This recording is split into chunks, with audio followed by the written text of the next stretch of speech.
Salam Hidayaku demi ilmu dan dharma.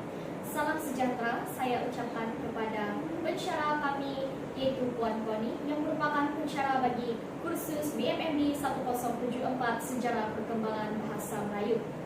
Saya Olvi Jennifer, berumur 18 tahun, berasal dari daerah Taparuli dan merupakan pelajar PPIS SMP bagi Bahasa Melayu Pendidikan Rendah dan kelas saya ialah BM SK1. Saya Michelin Stanley Michael, berumur 18 tahun dan berasal dari wilayah Persekutuan Labuan. Saya dari kelas BMSC 1 dan mengambil option Bahasa Melayu Pendidikan Rendah. Nama saya Ikram bin Abdul Rashid. Saya berasal dari Tawau, Sabah. Saya merupakan pelajar option Bahasa Melayu Pendidikan Rendah dan saya sekarang sedang menduduki di kelas BM SK1. Pada hari ini kami akan berkongsi tentang tokoh pra-merdeka dan juga tokoh pasca merdeka. Pertama sekali saya akan dahulukan dengan memberitahu objektif kerja kursus digital ini. Objektif yang pertama ialah mengenali dan mengetahui latar belakang tokoh bahasa Melayu pra-merdeka dan tokoh bahasa Melayu pasca merdeka. Seterusnya yang kedua, bagi mengenal pasti peranan dan sumbangan tokoh. Dan yang terakhir, menganalisis dan mampu membuat perbandingan tentang pemikiran kedua-dua tokoh tersebut. Terdapat 4 tokoh pra-merdeka, yaitu R.O. Winston, W.G. Shalabe, Oti Giusek, dan juga Munshi Abdullah. Dan juga terdapat 4 tokoh pasca merdeka, yaitu Asma Haji Omar, Nik Safia Karim, Abdullah Hasan, dan juga Awang Sarian. Kami akan memulakan perkongsian kami pada hari ini dengan tokoh pra-merdeka yang telah kami pilih, yaitu R.O. Winston.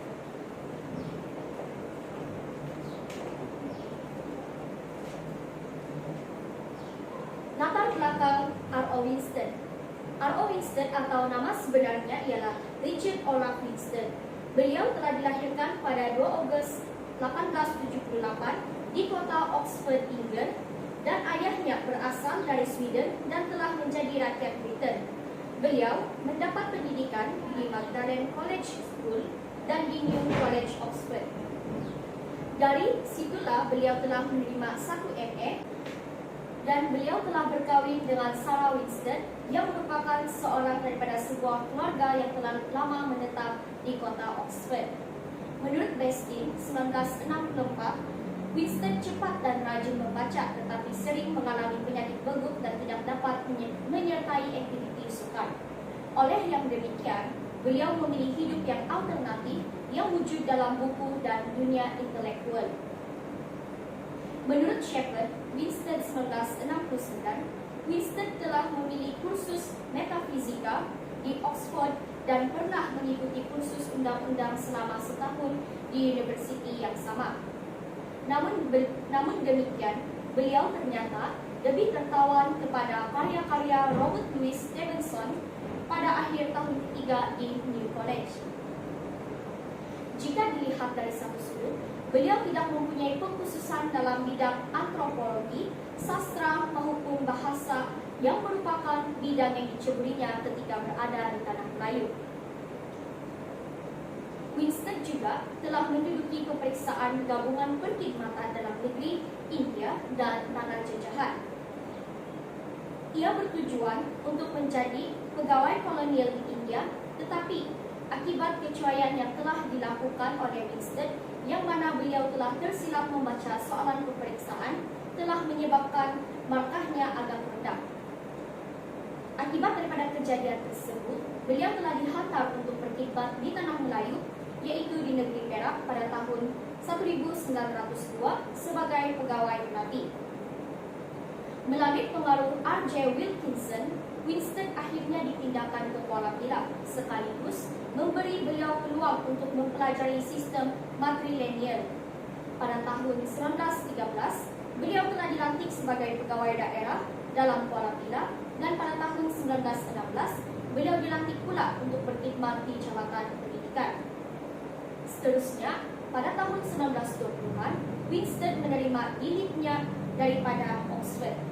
Beliau juga pernah menyandang jawatan sebagai presiden pertama di Raffles College Singapura dari tahun 1921 hingga tahun 1931, yaitu selama 10 tahun. Sepanjang beliau memegang jawatan sebagai presiden, beliau turut berkhidmat sebagai setiausaha bagi Pesuruhjaya Tinggi pada tahun 1923 bagi negeri-negeri Melayu Bersekutu dan anggota Majlis Perundangan Negeri-Negeri Selat 1924 hingga 1931, dan juga sebagai anggota FMS Federal Council pada tahun 1927 sehingga tahun 1931. Setelah pensiun daripada perkhidmatan awam Melayu, beliau telah dilantik pula sebagai pensyarah, pembaca, dan kemudian sebagai honorary fellow dalam kajian bahasa Melayu di School Oriental Studies, di mana beliau juga berkhidmat sebagai ahli badan pentadbiran pada tahun 1939 hingga tahun 1959, yaitu selama 20 tahun. Pada tahun 1938, beliau telah dilantik sebagai ahli jawatan kuasa penasihat pejabat tanah jajahan mengenai pendidikan pada tahun 1936 hingga 1939. Kemudian, beliau telah dilantik sebagai presiden di Royal Asiatic Society pada tahun 1947. Beliau juga turut berkhidmat di British Academy dan menjadi ahli kehormat bagi Southeast Asia Institute Royal Batavian Society dan Deakin Institute Burta London Volkenkude. Beliau telah mangkat atau meninggal dunia pada 2 Jun 1966. Baiklah, terdapat berbagai sumbangan yang telah diberikan oleh R.O. Winston terhadap sejarah perkembangan bahasa Melayu. Antaranya ialah beliau telah memberikan sumbangan dalam bidang bahasa. Beliau atau lebih dikenali sebagai R.O. Winston merupakan salah satu pegawai Inggris pada zaman pasca merdeka yang berusaha untuk melakukan penyelidikan tentang bahasa dan kesusastraan Melayu kita. Beliau juga telah menghasilkan kamus seperti An Unnamed English Dictionary pada tahun 1958, dan beliau turut menghasilkan atau menyusun tata bahasa Melayu kita. Misalnya, beliau telah menghasilkan satu karya yaitu Malay Grammar pada tahun 1914. Selain itu, beliau juga telah memberikan sumbangan dalam bidang kesusastraan kita. Misalnya, beliau telah menghasilkan beberapa karya dalam bahasa Melayu kita dan juga sejarah kita itu sendiri. Antaranya ialah Hikayat Bayan Budiman, Misa Melayu, dan Hikayat Anggun Cik Tunggal. Selain daripada itu, beliau juga memberikan sumbangan dalam bidang pendidikan di negara kita. Semasa beliau menjadi penolong pengarah pelajaran, beliau telah bertugas beliau telah bertugas untuk meneliti dan membuat kajian tentang sistem pendidikan vernacular. Beliau juga telah membuat laporan dan mengemukakan cadangan tentang bidang pelajaran. Sebagai contoh, beliau berminat untuk mendidik orang-orang Melayu. Hal ini membawa kepada asas penumbuhan SITC atau lebih dikenali sebagai Maktab Perguruan Sultan Idris yang berada di Tanjung Malim pada tahun 1952. Bagi pemikiran R.O. Winston memegang 3 pemikiran ataupun ideologi. Yang pertama, kita ada fungsionalisme, yang kedua humanisme, dan yang ketiga sejarahisme. Okey, saya akan menjelaskan pemikiran yang pertama, yaitu fungsionalisme. Fungsionalisme merupakan salah satu alat penjajahan di tanah Melayu. Ringkasnya, fungsionalisme ni dia telah satu pemikiran yang ingin menurunkan martabat agama Islam di tanah Melayu. Sebagai contoh, pihak penjajah Britain ataupun British sedar bahawa Islam adalah sesuatu kepercayaan yang mempunyai kedudukan tertinggi dalam masyarakat Melayu, dan sebarang penghinaan terhadap agama Islam akan menyebabkan penentangan terhadap British. Dalam situasi ini, kita dapat lihat bahawa semangat Islam atau pan-Islamisme dalam kalangan rakyat orang Melayu adalah kuat, dan kedudukan pihak British akan tergugat sekiranya pihak British menentang orang Melayu. Menurut Auni pada tahun 2005 mengatakan pihak Britain ataupun British ini anti-Islam, tetapi penjajah Britain mereka tidak pernah melakukan sebarang tindakan provokasi terhadap agama Islam. Dan kita juga dapat lihat bukti bahawa pihak Britain patuh terhadap orang Melayu. Namun pihak British ini licik akalnya. Mereka menggunakan satu perjanjian, iaitu Perjanjian Pampol 1874 untuk meledakkan taraf agama Islam di tanah Melayu. Kesannya Raja Melayu hilang kuasa, Raja Melayu mempunyai batas dan pemerintahan. Mereka hanya diberi kuasa perintah secara perkara berkaitan agama sahaja. Ringkasnya, orang Islam ataupun raja-raja hilang kuasa, tiada apa-apa kaitan dengan tanah Melayu. Oleh itu saya akan bergerak kepada pemikiran yang kedua, iaitu pendekatan pemikiran humanisme. Pendekatan humanisme boleh didefinisikan sebagai satu pendekatan yang mengkaji dan menilai manusia yang merangkumi tingkah laku dan agama. Pendekatan ini merupakan kaedah pegangan agama dinilai menggunakan sudut pandangan yang bebas bagi memenuhi kriteria penyelidikan yang bersifat kritis. Apa yang saya boleh terangkan daripada pemikiran ini, kita boleh tahu bahawa R.O. Winstead juga menolak agama Islam, menolak ajaran Islam dalam kelompok orang Melayu ataupun tanah Melayu. Dari sini humanisme kita boleh lihat bahawa segala peraturan, segala pemikiran, segala bahasa ataupun adat hanya berasaskan akal sahaja, tidak terikat kepada agama, termasuklah Islam, Kristian dan sebagainya. Jadi kita boleh lihat bahawa R.O. Winstead memang sangat menolak ajaran agama dalam pemerintahan. Salah satu pembahagian pendekatan positivisme empirik logik, pendekatan yang merujuk kepada falsafah yang menjadi pegangan kepada Winstead dalam menilai sesuatu masyarakat, iaitu positivisme empirik logik. Baiklah, kita akan bergerak kepada pemikiran yang ketiga, iaitu sejarahisme. Pendekatan pemikiran sejarahisme merupakan pendekatan yang menggunakan suatu pandangan yang bebas dalam memahami sesuatu fakta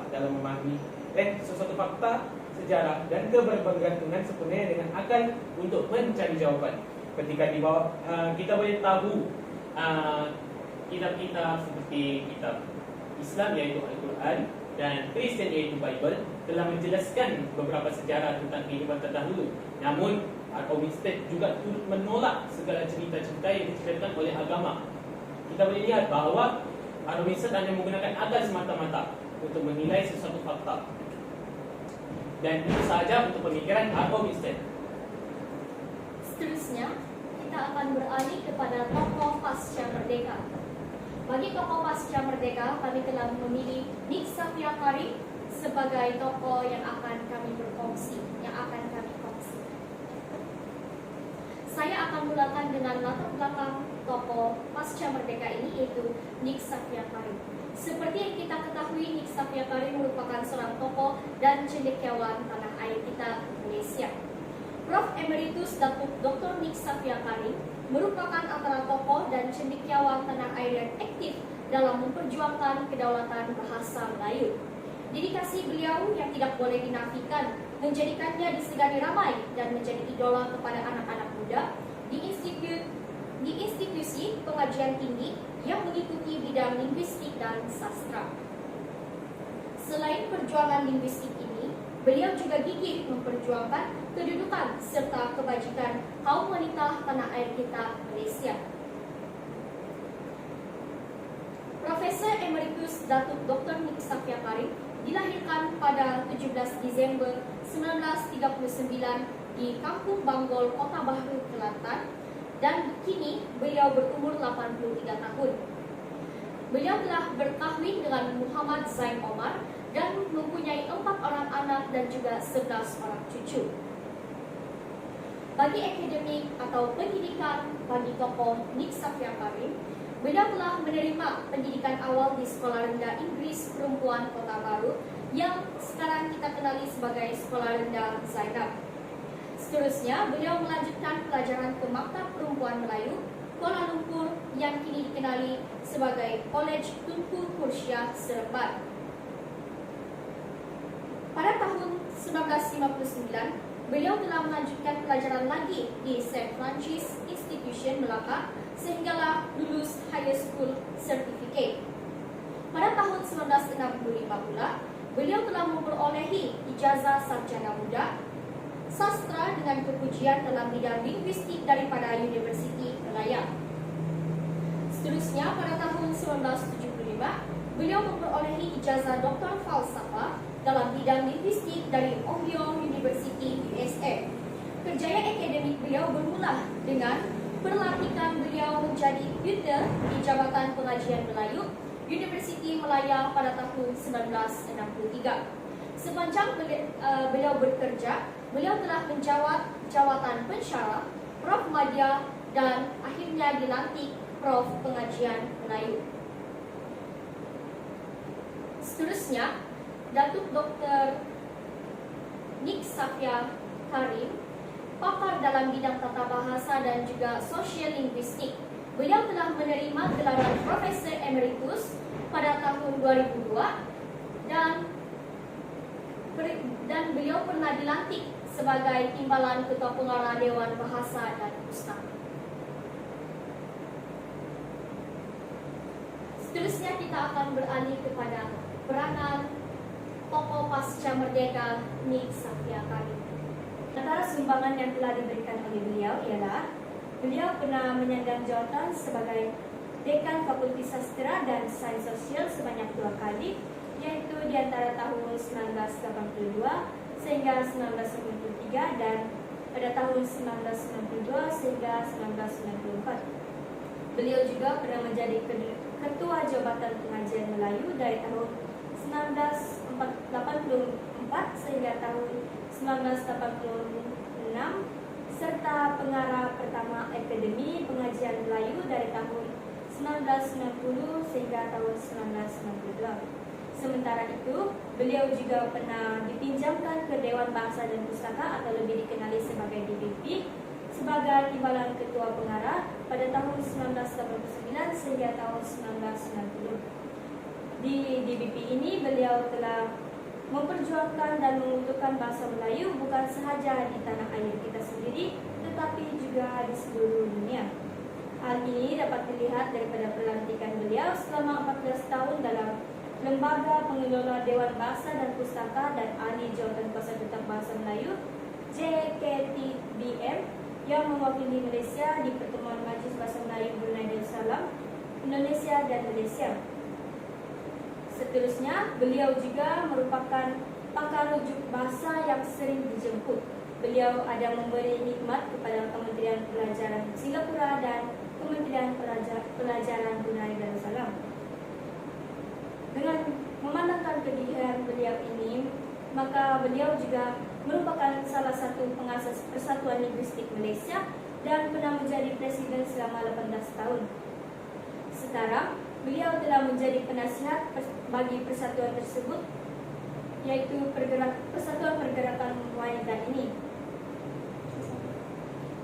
Menurut Prof. Emeritus Datuk Dr. Nik Safia Karim, penglibatan beliau dalam pergerakan wanita bukanlah suatu yang berharu baginya. Kakak-kakaknya juga giat aktif dalam pergerakan Women's Institute WI di Kelantan. Walaupun beliau bukan ahli persatuan tersebut, beliau sering membantu mereka dalam kegiatan mereka. Di sini, beliau mendapat pendedahan awal kepada perjuangan wanita. Dalam perjuangan pembangunan wanita tersebut, beliau telah mengasaskan 2 buah persatuan wanita, yaitu Pertiwi atau lebih dikenali sebagai Pertubuhan Tindakan Wanita Islam dan Persatuan Siswaza Wanita Malaysia. Pertiwi ini telah ditubuhkan pada tahun 1967 sebagai sebuah pertubuhan yang berorientasikan projek yang mana berbagai aktiviti kemasyarakatan, keagamaan, dan kebajikan berteraskan pendidikan dilakukan. Program-program Pertiwi disasarkan bagi wanita dan kanak-kanak terutamanya di kawasan pedalaman. Datuk Dr. Nik Safia Karim kini menjadi ketua dalam Jawatan Bahasa Indo.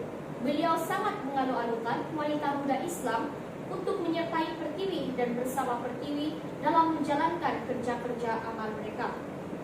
Sewaktu menceritakan pengalaman bersama Pertiwi, beliau telah menekankan bahawa asas pendidikan merupakan teras utama perjuangan Pertiwi. Pada awal 1970-an, Pertiwi telah menjalankan projek anak angkat bagi menyediakan bantuan kewangan kepada para pelajar tanpa mengira bangsa dari keluarga miskin. Proses pengurusan projek ini melibatkan pihak sekolah. Hal ini kerana kewangan yang diperuntukkan akan diuruskan oleh guru besar sekolah bagi pelajar yang terpilih. Sumber kewangan diterima daripada sumbangan orang ramai dan dibahagikan mengikut purata RM 40 setahun bagi pelajar di peringkat sekolah rendah dan RM 60 setahun bagi pelajar di peringkat sekolah menengah. Menurut Datuk Dr. Nick Safia, antara penderma adalah Datuk Musa Hitam yang ketika itu merupakan Timbalan Perdana Menteri dan syarikat Kentucky Fried Chicken. Seterusnya, beliau juga memberikan sumbangan dalam bidang bahasa. Hal ini dapat dibuktikan dengan anugerah yang telah beliau terima, yaitu Anugerah Tokoh Ilmuwan, Bahasa dan Pingat Emas Tun Fatimah pada tahun 2001. Beliau juga pernah diiktiraf oleh pihak universiti dengan anugerah ijazah kehormat Doktor Persuratan dari Universiti Kebangsaan Malaysia pada tahun 2003. Tambahan itu, setelah beliau bersara, Universiti Melayu memberikan penghormatan melalui pelantikan beliau sebagai Profesor Emeritus pada tahun 2002. Selain memberikan sumbangan dalam bidang bahasa, beliau juga memberikan sumbangan dalam bidang penulisan. Profesor Emeritus Datuk Dr. Nick Safia Karim juga telah banyak menyumbangkan dalam bentuk penulisan dan banyak memberikan penyertaan dalam persidangan sama ada mengenai isu wanita ataupun isu bangsa. Beliau telah menghasilkan beberapa buah buku tentang pengajian wanita dan pada masa kini menjadi pensyarah sambilan di rancangan pengajian gender Universiti Melaya atau lebih dikenali sebagai UM. Sejak kebelakangan ini, beliau telah berganding bahu bersama Dr. Rokia Talib dalam penulisan biografi wanita tanah air. Tindakan ini amat bermakna kerana merupakan satu inisiatif wanita menulis mengenai sumbangan wanita. Selain itu, beliau juga telah menghasilkan belasan buah buku dan ratusan makalah mengenai isu bahasa. Antaranya ialah buku Tata Bahasa Dewan yang ditulis bersama 3 orang ahli bahasa yang lain, buku Bahasa Malaysia Sinteks, beberapa persoalan sosial linguistik bahasa Melayu, dan Malay Grammar for Academics and Profession.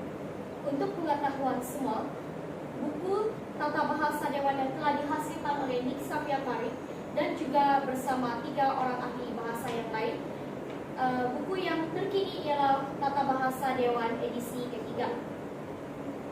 Seterusnya, Rahsia Kecemerlangan Datuk Dr. Nick Safia. Falsafah Datuk Dr. Nick adalah lakukan bergembira apabila melakukan sesuatu kerja. Dengan ini, segala apa yang dilakukan walaupun seberat manapun akan menjadi ringan. Dengan itu, kita boleh lihat daripada kata-kata Nick Safia, beliau merupakan seorang yang pencinta bahasa kerana beliau telah mendapat berbagai anugerah dan ijazah. Jadi kita boleh lihat bahawa Nick Safia sangat berusaha dan tidak berputus asa kerana dia mencintai sesuatu perkara yang dia minati. Kita boleh lihat bahawa kata-kata yang dia telah lontarkan, dia lakukan kerana apa yang kita sebagai manusia, kita harus lakukan benda yang kita minat dan jauhi benda yang kita tidak minat. Dan oleh itu, saya akan menceritakan pemikiran Nick Safia. Dengan itu, kita dapat lihat bahawa Nick Safia Karim, beliau merupakan seorang yang gigih berusaha dalam melakukan sesuatu. Kita boleh lihat dengan pencapaian yang diceritakan oleh Albi dan Michelle tentang pencapaiannya dalam bidang bahasa, khususnya di sosial linguistik atau bahasa Melayu. Dengan itu, saya juga akan menceritakan pemikiran yang dibawa oleh Nick Safia Karim. Yang pertama, beliau merupakan seorang nasionalis. Nasionalis dapat didefinisikan sebagai semangat cinta yang mendalam terhadap negara. Hal ini dikatakan demikian kerana Nick Safia Karim sangat menciptakan bahasa Melayu dan memartabatkannya sehingga zaman kini. Dengan itu, kita boleh lihat bahawa Nusantara Karim ingin mencerahkan dan membesarkan bidang bahasa Melayu sehingga zaman sekarang agar generasi pada zaman kini dapat menggunakan bahasa Melayu yang sebenarnya dan bahasa metode digunakan dalam keadaan yang berkualiti tinggi. Pemikiran yang kedua ialah feminisme. Kita boleh lihat daripada Nick Safia yang merupakan pengasas bagi Pertiwi dan Persatuan Siswaza Negara. Kita boleh lihat bahawa Al Winstead dan Nick Safia Karim mempunyai pemikiran yang berbeza-beza.